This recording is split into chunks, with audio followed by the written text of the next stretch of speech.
हमारा इतिहास अनगिनत अजीबोगरीब घटनाओं से भरा पड़ा है। बहुत सारी ऐसी घटनाएं मानव जाति के इतिहास में हुई है जिस बारे में जब हम जानते हैं तब उस पर यकीन करना मुश्किल हो जाता है कि क्या वाकई में ऐसा हुआ होगा। हमारे लिए उन घटनाओं को सही मानना अविश्वसनीय सा लगता है, लेकिन कभी कभार संयोग से ऐसी घटनाएं घटी है हमारे इतिहास में। तो आज के इस वीडियो में हम कुछ ऐसे ही अविश्वसनीय संयोग के बारे में आपको बताएंगे जिस पर विश्वास करना बहुत मुश्किल होगा, और इतिहास के बारे में और इतिहास के कुछ महान लोगों के बारे में भी आपको बहुत कुछ जानने को मिलेगा इस वीडियो में। तो वीडियो के अंत तक हमारे साथ बने रहिए।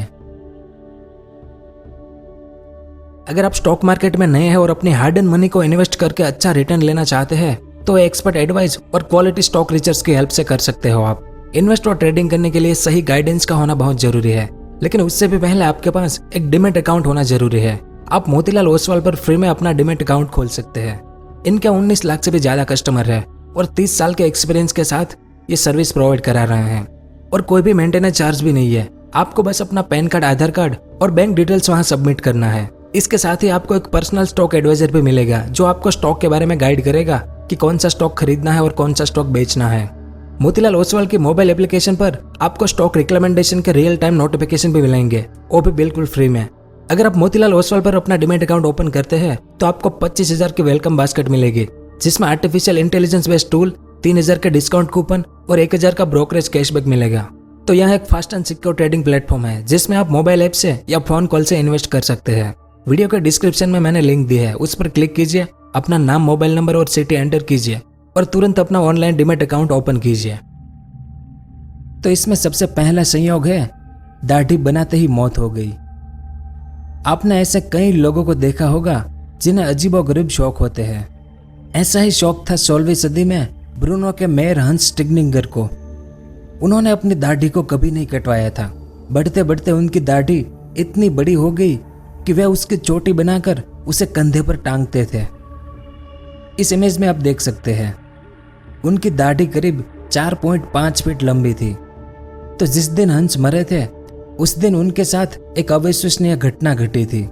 उस दिन हंस अपने एक कमरे में फंस गए थे जिस कमरे में अचानक आग लग गई थी। इसलिए उन्होंने दरवाजा खुलवाने के लिए जोर जोर से आवाज लगाई, और उनकी आवाज सुनकर उनके अगल बगल के लोगों ने मदद के लिहाज से किसी तरह दरवाजे को खोल दिया और हंस को बचा लिया। वैसे हंस की आदत थी कि वे अपनी दाढ़ी को हमेशा सहस कर चलते थे, यानी अपने कंधे पर रखकर ही चलते थे। लेकिन उस दिन जल्दबाजी में, क्योंकि वे डरे हुए थे, इस कारण वे अपनी दाढ़ी को कंधे पर रखना भूल गए, और जैसे ही आगे बढ़े तो उनका पैर अपनी ही दाढ़ी पर आ गया, जिस कारण वे जमीन पर गिर पड़े और अपने सिर में गहरी चोट लगने के कारण तत्काल उनकी मौत हो गई। दूसरा ऐसा संयोग है, अपने ही आविष्कार से जान चली गई। अब इस इमेज को देखें, यह है फ्रांज रिचर्ड। इन्होंने हमारी इस दुनिया को एक बहुत ही अच्छा सा आविष्कार करके दिया था, लेकिन उसी दौरान उन्हें अपनी जान भी गंवानी पड़ी थी। इतिहास में फ्रांज रिचर्ड को पैराशूट के आविष्कार का श्रेय दिया जाता है। उन्होंने साल 1912 में पैराशूट का आविष्कार किया था, पर यही आविष्कार उनकी मौत का कारण बना। लेकिन कैसे? असल में पैराशूट का निर्माण करने के बाद फ्रांज ने लोगों के सामने उनका परीक्षण करने का ऐलान किया। इसके लिए फ्रांज ने पैराशूट पहना और पेरिस के एफिल टावर से छलांग लगा दी। अब एफिल टावर कितना ऊंचा है वो आप सब जानते ही है। एफिल टावर 986 फीट ऊंचा है, और इतनी ऊंचाई से उन्होंने पैराशूट पहनकर छलांग लगा दी। लेकिन जरूरत पड़ने पर उनका पैराशूट खुला ही नहीं, और फ्रांज एफिल टावर से सीधे ही जमीन पर आ गिरे। और जब वे कूदे थे तब उन्हें देखने के लिए हजारों लोगों की भीड़ वहां जमा थी, पर कोई भी फ्रांज को बचा नहीं पाया। लेकिन बाद में फ्रांज के आविष्कार का एक बार फिर से परीक्षण किया गया और वह सफलतापूर्वक पूरा हुआ। इस कारण पैराशूट के आविष्कार का श्रेय फ्रांज रिचर्ड को दिया जाता है।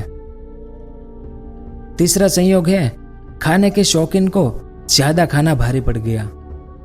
स्वीडन के इतिहास में एक बहुत ही अजीब राजा हुआ था। जब अजीब तरीके से मरने की बात आती है तब इनका नाम भी जरूर लिया जाता है, जिनका नाम था राजा एडोल्फ फ्रेडरिक। तो यह राजा 18वीं शताब्दी में स्वीडन का राजा हुआ करता था। अब वह खाने का बहुत शौकीन था। फिर भी जब वे 60 साल के थे तब तक उन्हें कोई भी शारीरिक बीमारी नहीं थी, इतने तंदुरुस्त थे। लेकिन एक बार उसके महल में बहुत सारे मेहमान आए हुए थे और जब वे राजा खाना खाने बैठे तो अतिशयोक्ति में खाना खाते गए। लोग उन्हें देखकर हैरान थे कि यह बुजुर्ग आदमी इतना खाना कैसे खा सकता है, जबकि राजा लोगों के आश्चर्य को हैरानी में बदल देना चाहते थे और इसी धुन में वे खाना खाते गए। फिर क्या, जब उन्होंने खाना खाना बंद कर दिया और अपनी जगह से उठे तो अचानक ही गिर पड़े, क्योंकि ज़्यादा भोजन कर लेने के कारण तत्काल ही उनकी मौत हो गई। और जब उनका पोस्टमार्टम हुआ तब उनके शरीर से काफ़ी मात्रा में बिना पचा हुआ भोजन निकला, जिस कारण वे सांस नहीं ले पाए और उनकी वहीं पर मौत हो गई। उसके बाद अगला संयोग 100वें जन्मदिन पर हुई मौत। रूस में रहने वाले डेबी मिल्स ने अपनी जिंदगी के 100 साल हंसी खुशी से पूरे किए थे। उसे कभी कोई बीमारी नहीं हुई थी और जब वह 100 साल की हुई तो परिवार वालों ने हंसी खुशी के साथ उनकी बर्थडे पार्टी रखी थी, क्योंकि हर कोई 100 साल तक थोड़ी जीवित रह सकता है। इस कारण उनके परिवार के लोगों ने एक छोटे से फंक्शन का आयोजन किया था, जिसमें एक शानदार केक का ऑर्डर दिया गया था।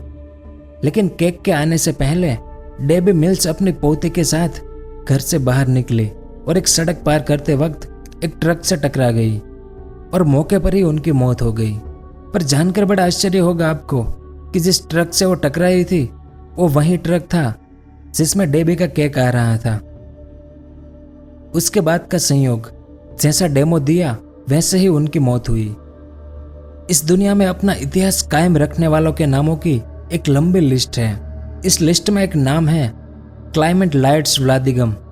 क्लाइमेट लाइट्स वैसे तो एक अमेरिकी नेता थे, पर उन्हें जासूसी और खास तौर पर मर्डर केस सुलझाने में महारत हासिल थी। और खास बात यह है कि उनकी मौत भी तभी हुई जब वे एक मर्डर केस सुलझा रहे थे। असल में क्लाइमेट हत्याकांड का एक नाटकीय रूपांतरण कर रहे थे, यानी वे पुलिस को डेमो दे रहे थे कि यह हत्या कुछ इस तरीके से हुई होगी, और उसी दौरान उनके हाथ से अपनी बंदूक की गोली चल गई और वहीं पर उनकी मौत हो गई। यह इतिहास का सबसे अनोखा वाकया था, क्योंकि क्लाइमेट की मौत भी ठीक वैसे ही हुई जैसे हत्याकांड में हुई थी। उसके बाद का संयोग, अपना ही स्कार्फ बना अपनी मौत का फंदा। जब भी मॉडर्न डांस की बात होती है तो इस दौरा डंकन का नाम काफी सम्मान से लिया जाता है। वे अमेरिका के ही नहीं बल्कि अन्य देशों के भी नामचीन डांसर्स में से एक थी। इस दौरा डंकन को स्कार्फ पहनने का काफी शौक था। इस कारण वे दुनिया के जिस कोने में अपना डांस परफॉर्म करने जाती थी वहां से उनकी संस्कृति का स्कार्फ जरूर खरीदती थी। उनके इसी शौक को ध्यान में रखते हुए उनके बेस्ट फ्रेंड ने उनके जन्मदिन पर एक स्कार्फ तोहफे में दिया। वैसे यह स्कार्फ काफी लंबा था, पर इस दौरा डंकन को सबसे ज्यादा प्रिय था। और एक बार वे अपने डांस परफॉर्म पूरी करने के बाद कहीं घूमने जाने के लिए कार में बैठे, जिस दौरान इस दौरा डंकन ने गले में वही स्कार्फ बांध रखा था जो उनकी फ्रेंड ने उनके जन्मदिन पर उसे तोहफे में दिया था। लेकिन इस दौरा जैसे ही अपनी कार से उतरी और आगे बढ़ी तब उनका स्कार्फ कार के दरवाजे में फंस गया और चंद सेकंडों में ही दम घुटने से उनकी मौत हो गई थी। उसके बाद आखिरी संयोग, मौत को मात देकर मौत। तो मौत को मात देती हुई एक और अजीब घटना रूस में 19वीं शताब्दी में घटी थी। जब एक 90 साल की बुजुर्ग दादी को हॉस्पिटल में एडमिट किया गया था तब उस महिला को डॉक्टर्स ने मृत घोषित कर दिया था। इस कारण उनके परिवार के सभी लोग तुरंत हॉस्पिटल आ गए और जब उनका सारा परिवार उनकी दादी के पास आया तो वो बुजुर्ग महिला अचानक ही जाग उठी और उसने अपनी आंखें खोली। यह देखकर उनका परिवार अवाक रह गया और एक साथ सब चीख पड़े। पर इतने लोगों की चीख सुनकर अचानक उस बुजुर्ग महिला को हार्ट अटैक आ गया और इस बार वाकई में उसकी मौत हो गई। तो ये थे दुनिया के कुछ अविश्वसनीय संयोग। उम्मीद है कि आपको कुछ जानने को मिला होगा। अगर वीडियो पसंद आया हो तो लाइक और शेयर जरूर करें। पूरा वीडियो देखने के लिए आपका बहुत बहुत धन्यवाद।